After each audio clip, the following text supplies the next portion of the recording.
Welcome to Kenton's videos. Enjoy the video. In this video, I will show how to drive a Rolls Royce Phantom. Start by adjusting seat, mirrors, and steering to a comfortable position, then familiarize yourself with the dashboard controls and the unique heel-and-toe throttle response before moving. Use gentle throttle, smooth steering, and light braking to preserve the suspension and deliver the signature smooth ride owners expect in urban and highway driving. Practice in a quiet area until you feel confident. Before you move, set driving modes and steering weight to suit the road and your mood. Check the electronic parking brake, adaptive cruise settings, and night vision if equipped. Learn the nuances of the transmission selector and how to engage manual mode gently.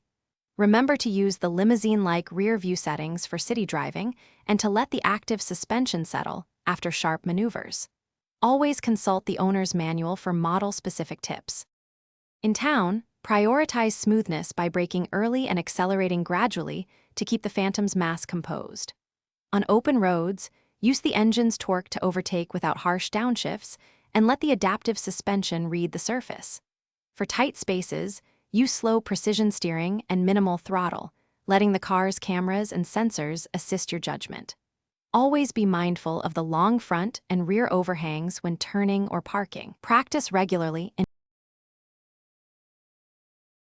Thanks for watching. Consider subscribing if we helped you.